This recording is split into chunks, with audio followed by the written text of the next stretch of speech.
Hablarnos sobre este problema de la contaminación, en la línea telefónica está el ingeniero Sergio Sánchez, director ejecutivo de Clean Air Institute, con sede en Washington, Estados Unidos. Sergio, muy buenas tardes y gracias por tomar esta llamada. Buenas tardes, Carlos, a sus órdenes. Muchas gracias, Sergio. Preguntarte, ¿a qué nos referimos? En términos muy prácticos, en términos coloquiales, se habla de IMECA, se habla de contingencia, pero en términos prácticos, para que la población termine por asimilar los términos, ¿qué estamos respirando en la capital de la República Mexicana? Bueno, en la atmósfera de las ciudades hay un cóctel de diferentes contaminantes. Sí.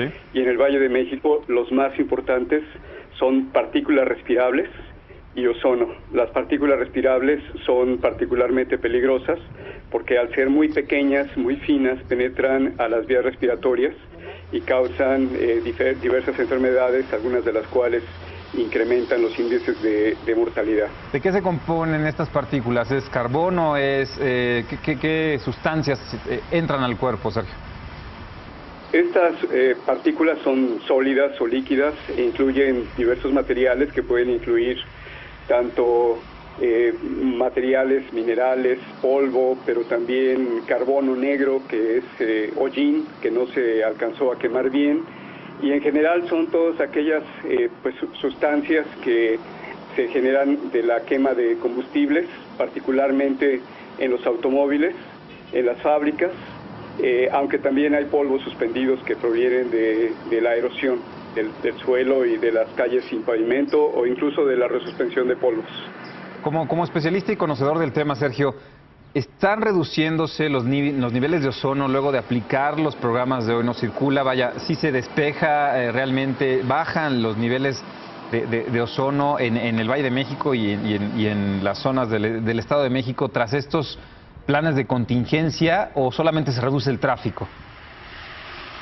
Carlos, mira, lo primero que hay que recordar es que a principios de la década de los 90, la zona metropolitana del Valle de México era la más contaminada del mundo. Sí. En esos tiempos llegábamos a tener niveles superiores a los 400 puntos.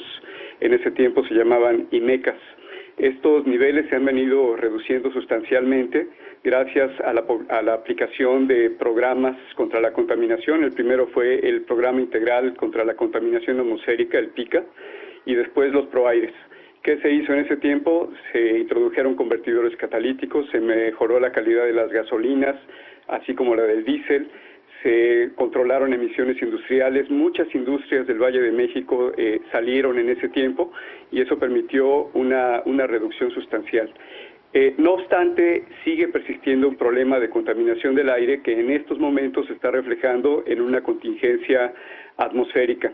Los programas de contingencia son programas de aplicación temporal que sirven para, por una parte, proteger la salud de la población y, por otra parte, reducir de manera emergente los altos niveles de contaminación que se presentan en esos momentos en particular.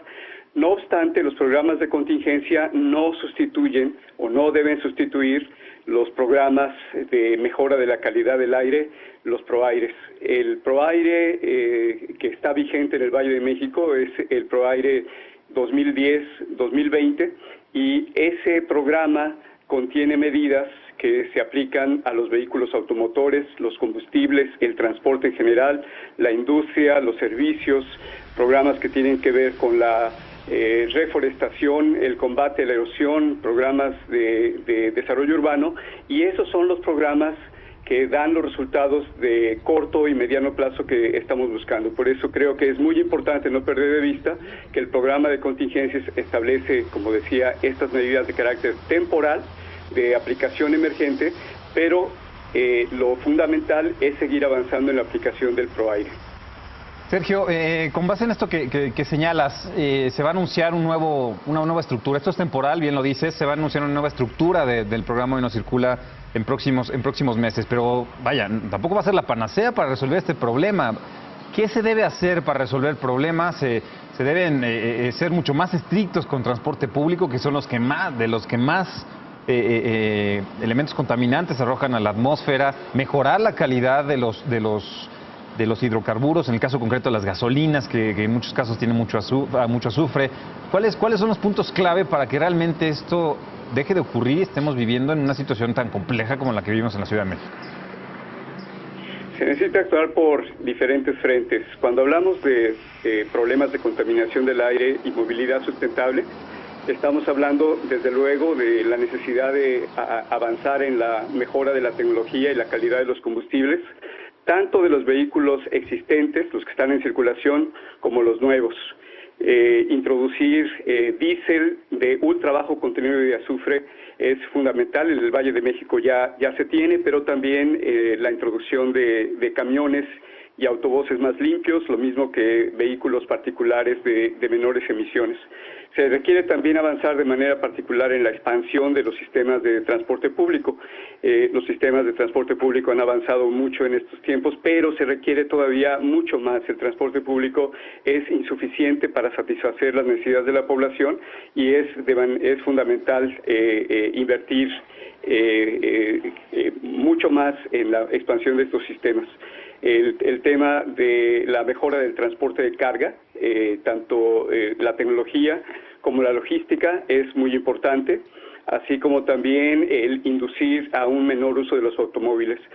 Por cierto que el Hoy No Circula es una de las opciones para restringir el uso de los vehículos, pero existen otras que están siendo discutidas en todo el mundo, que tienen que ver, como por ejemplo, con el cupo de los vehículos, cuántos vehículos están en circulación. Hay lugares donde se ha comenzado a restringir el número de placas, hay lugares donde se está cobrando por circular, hay otros lugares en donde de una forma proactiva, algunas veces voluntaria y otras veces obligatoria, se han establecido programas empresariales de movilidad sustentable, donde los empresarios participan en la mejora de los patrones de movilidad de sus empleados, reduciendo viajes en vehículos automotores, facilitando el acceso a transporte público, introduciendo transporte institucional, entre otros. Entonces hay una gama importante de opciones que se pueden establecer